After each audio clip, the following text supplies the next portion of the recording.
pari dibeli dari Concong. Sungguh bahagia rasanya hati hari ini karena dapat bertemu orang sekampung.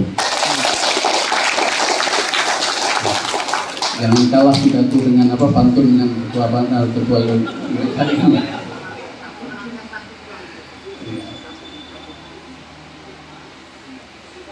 hari ini saya katakan merupakan satu hari yang sangat bermanfaat.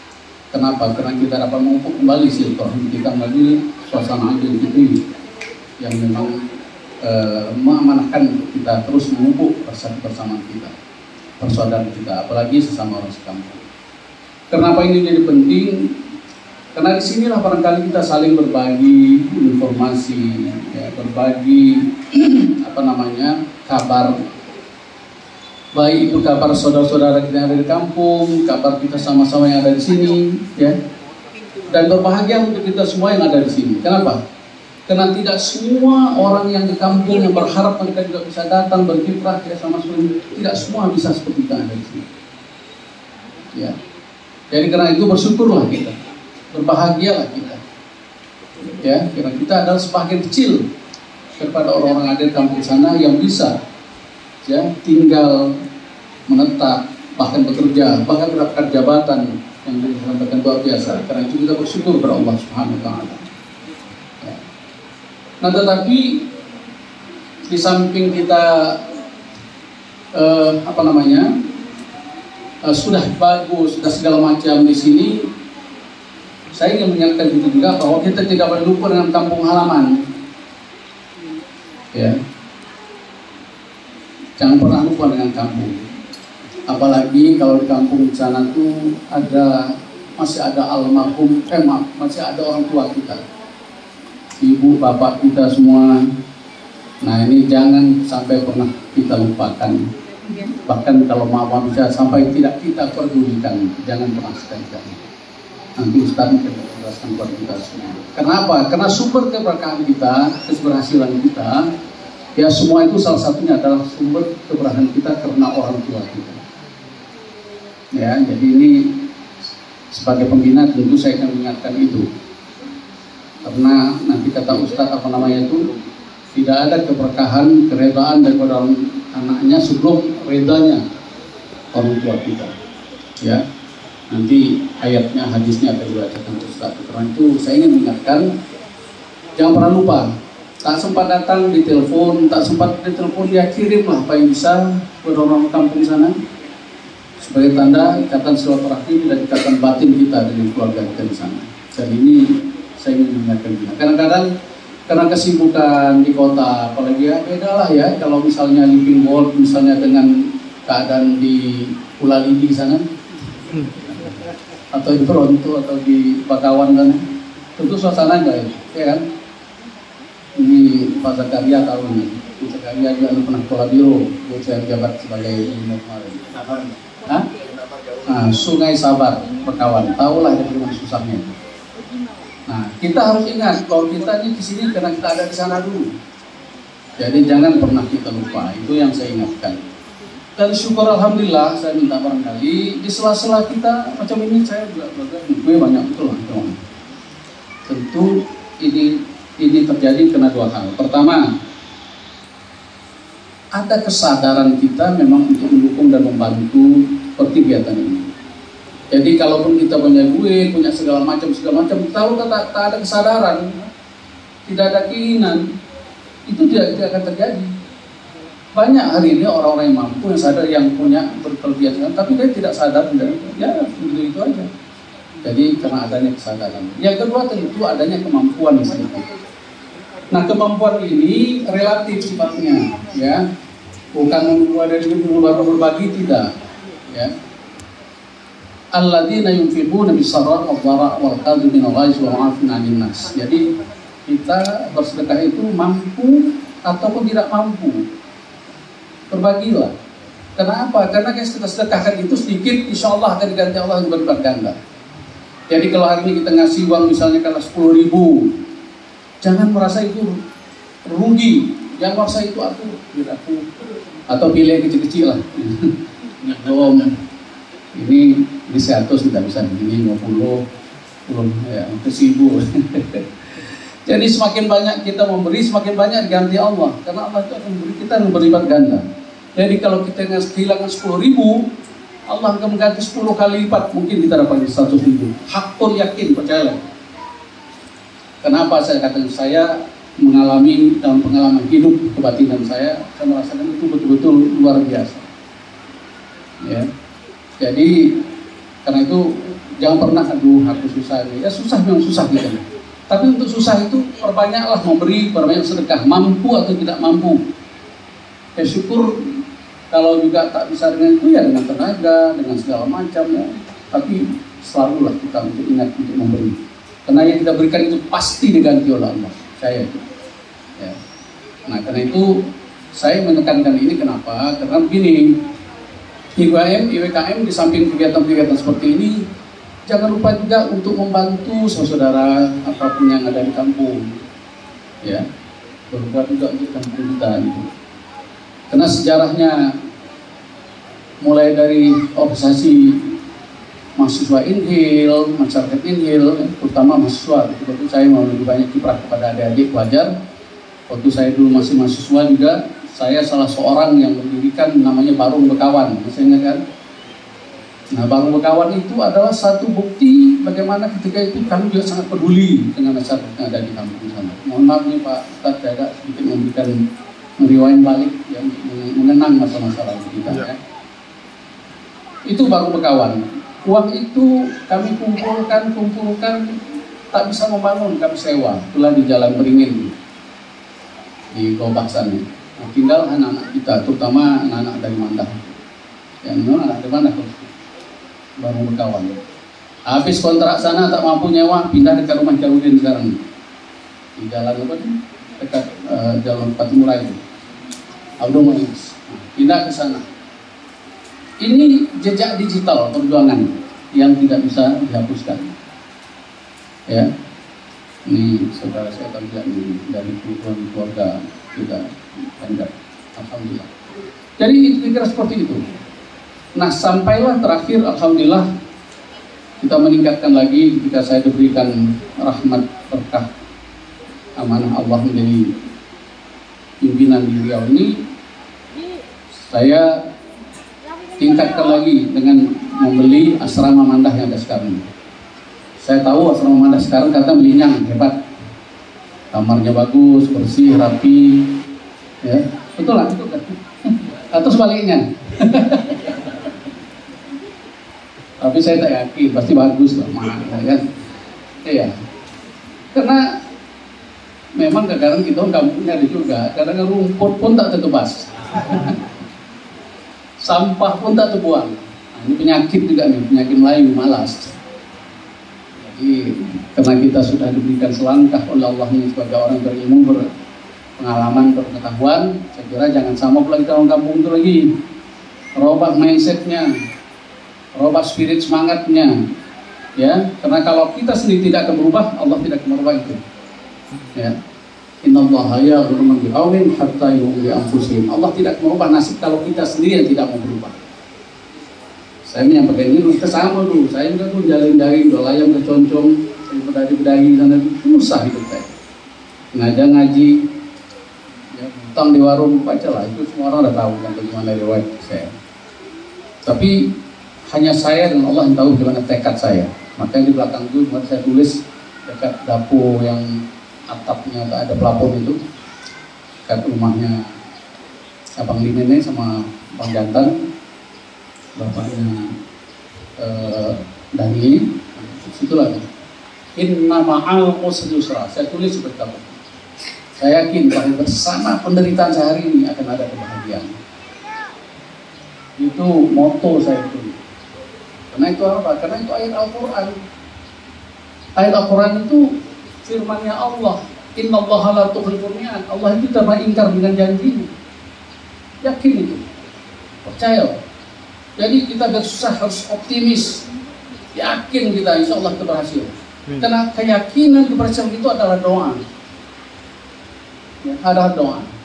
Tapi kalau sakit, aduh, aku ngeluh, ya tak keluh-keluhkan. Karena kesusahan, kesulitan, penderitaan sampai kiamat dia akan ada.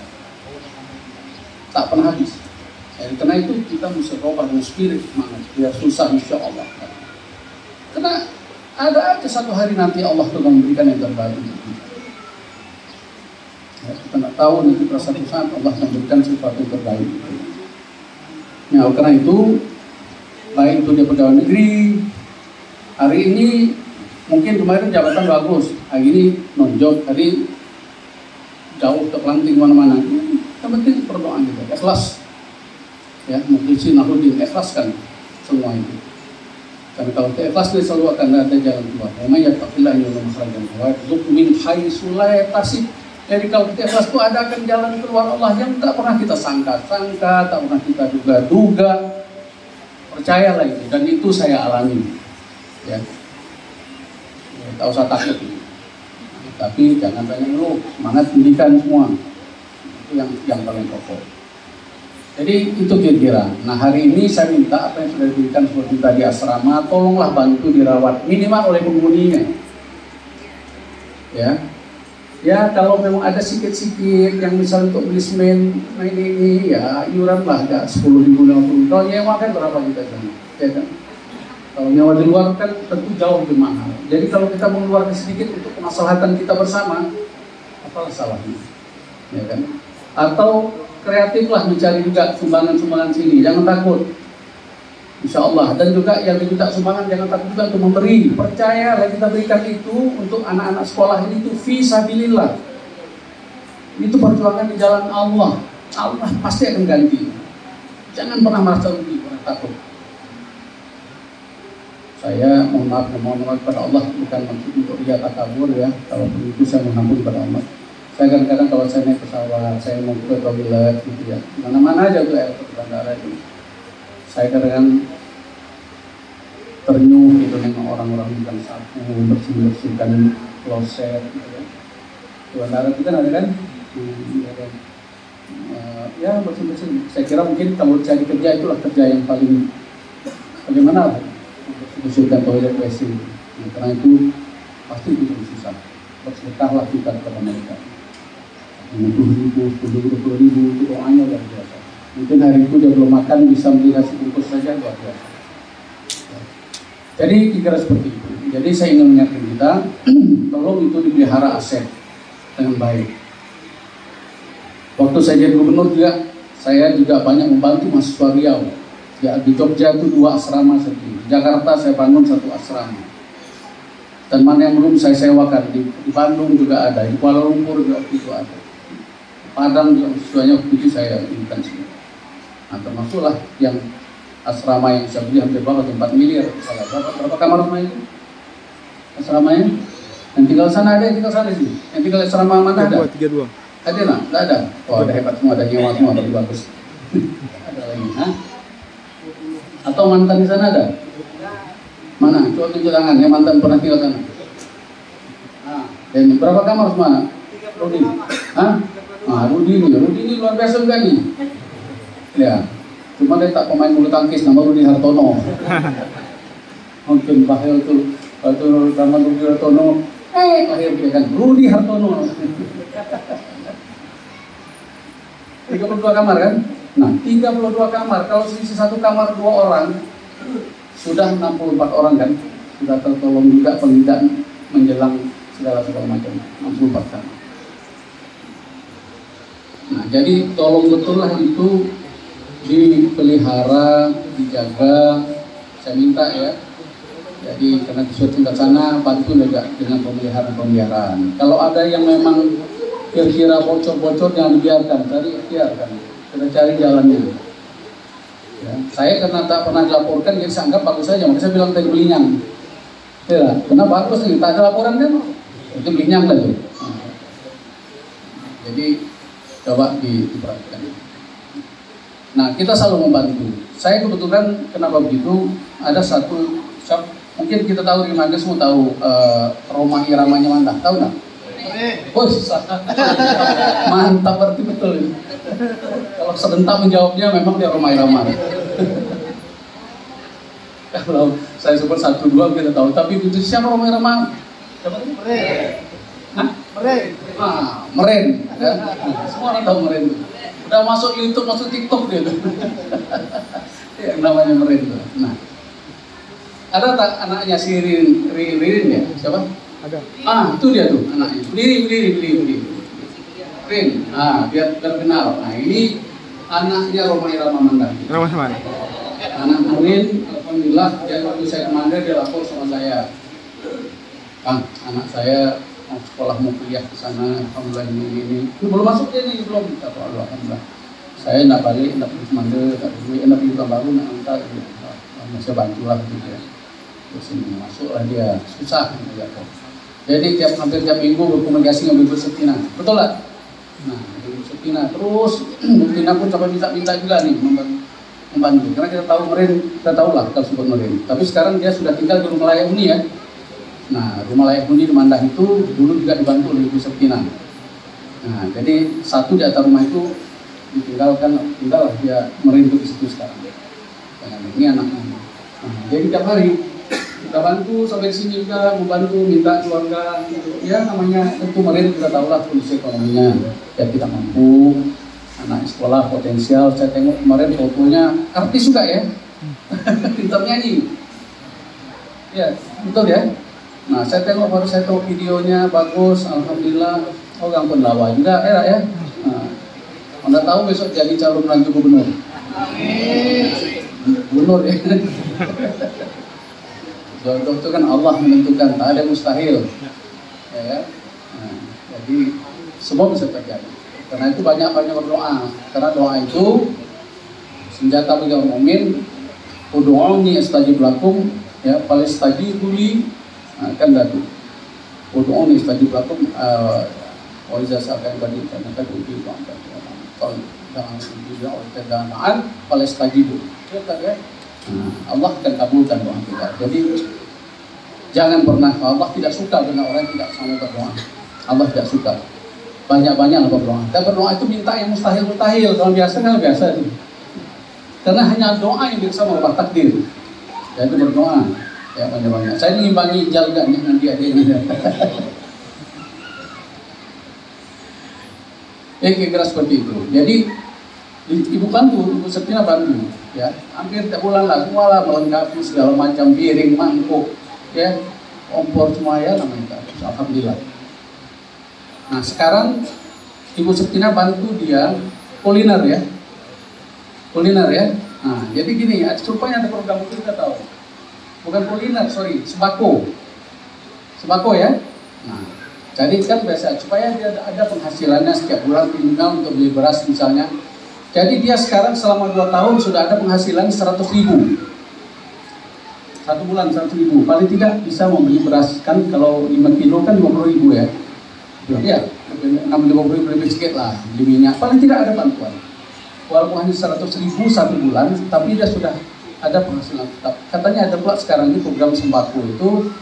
Jadi Ibu Tina bantu sekian pada satu acara atau online ya. Online, apa? Token sembako itu. Ikut juga kan? Token sembako. Jadi nanti dia akan selama 2 tahun akan menerima bisa dalam bentuk sembako, bisa juga dalam bentuk uang. Nah itulah kemarin kita bantu di si Ririn ini. Jadi paling tidak hari ini beras minimal untuk tiap bulan dia pas lah. Itu yang dibantu oleh Ibu dia. Nah, tapi tentu tak cukup lah 1.000 untuk itu, untuk outlet dia, untuk pulsa dia pula segala macam. Ya tentu banyak lah, beli sabun beli itu. Mungkin untuk beli beras atau minyak 1 liter 2 liter mungkin cukup dengan 1.000. Ini ibu-ibu yang belanja tahu lah 100.000 ini bisa dapat apa. Tapi berbeda itu bentuk bantuan-bantuan yang diberikan ini kepada Mandari kita ini. Ya, kita doakan mudah-mudahan. Siapa nyangka anak Meren sekarang jadi mahasiswa, jadi mahasiswi yang ada di sini. Nah ini ada lagi Pak Benny kita ini, polisi. Ben, berdiri Ben, orang paling kenal kau Ben. Berdiri Ben. Berdiri lah Ben. Ini Kapolda.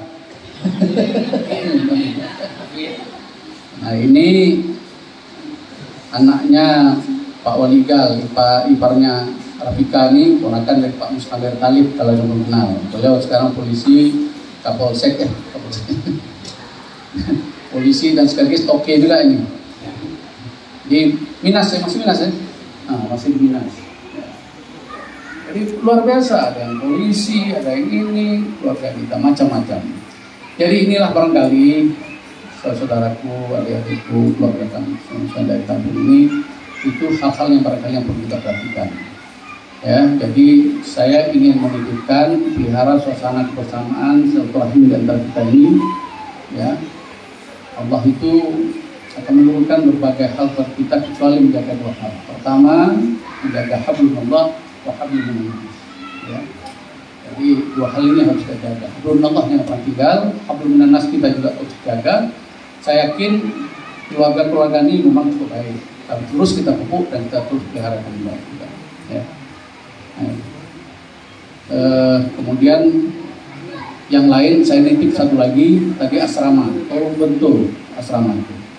Karena asrama itu sumber untuk anak kita menuntut ilmu. Jangan pernah kita merasa kita akan sukses berhasil tanpa ilmu. Karena Allah sudah mengatakan, ya, akan mengangkat harkat derajat orang-orang beriman. Dan ilmu itu beriman hanya dengan ilmu. Ya, ilmu itulah yang mengangkat harkat derajat kita. Saya yakin kalau kita tak ada ilmu tak sampai ke sini. Tapi karena ilmu itulah makanya ada jadi sekda, jadi segala macam dari polisi, segala macam. Jadi karena itu pelihara asrama ini. Saya dengar-dengar ada tadi belaknya sampai belak dipikir pikiran jual. Astagfirullahaladzim. Ini amanah saya ingatnya kalau sudah ada di suatnya, jangan pernah itu dijual. Ya, itu betul-betul aset ya untuk anak-anak cucu kita ke depan itu semua. Ya, dengan itu jangan pernah dijual-jual. Nggak boleh. Ya, karena itulah bantuan yang dapat diberikan barangkali juga saya berikan. Hal-hal lain barangkali sudah ada sekalian. Jadi di kampung tadi saya ingatkan, kampung halaman kita hari ini saya terus sampai pulang kemarin sore dari pemilahan di Jalan Maghrib. Tadi pagi Pak Bupati pun telepon saya, kemarin di sana juga saya bertemu dengan Pak Bupati. Saya minta Pak Bupati terus meningkatkan juga program-program walaupun hanya tinggal menghitung bulan. Karena Pak Bupati Inggil dengan Pak Riau ini kan tinggal sedikit lagi, tinggal menghitung hari kalau saya bilang gitu ya. Karena September sudah tidak akan lagi menjadi bupati dan tidak lagi menjadi gubernur. Ya, saya sudah bilang sama Pak Bupati waktu dulu, waktu saya mengawinkan dia dengan Samsudin Putih itu habis menandatangani fakta-fakta integritas. Saya bilang Pak Bupati mulai hari ini jangan lagi berpikir seremoninya itu semua, pokoknya jangan lagi kerja. Kenapa? Karena itu modal politik untuk 5 tahun ke depan menjadi gubernur. Tentu kalau berharap tanya, tentu saya mengharapkan orang ini jadi gubernur lagi kan, itu harapan saya. Nah tentu tokoh masyarakat yang paling tertinggi di daerah itu Pak Bupati. Ya kan? Nah, saya harap itu Pak Bupati kalau itu siapkan semua dengan baik dari sekarang. Tapi nampaknya tak ada juga, cuman perlu ditingkatkan lagi lah, kira-kira gitu kan, anunya itu. Ya. Jadi itu saya sampaikan waktu itu kepada Pak Bupati. Kemarin pun saya bilang, dia sudah menyampaikan saya, Pak, saya tadinya mau jadi anggota legislatif DPR RI, tapi sepertinya nama saya tereliminasi di pusat, jadi saya tidak jadi DPR RI. Nah, kemudian tadi mau ke DPRD provinsi, tapi mungkin juga tidak diganti oleh istrinya, ya, jadi istrinya di sana. Nanti tentu bersama-sama dengan Ibu Septina. Dan Ibu Septina memang saya berharap masih bisa melanjutkan untuk memberikan kiprah, walaupun banyak sekali mungkin keluarga bersama anda yang membaca terakhir ini Ibu Septina juga diinikan juga caleg pusat, dan benar beliau itu sudah dimasukkan oleh pengurus DPP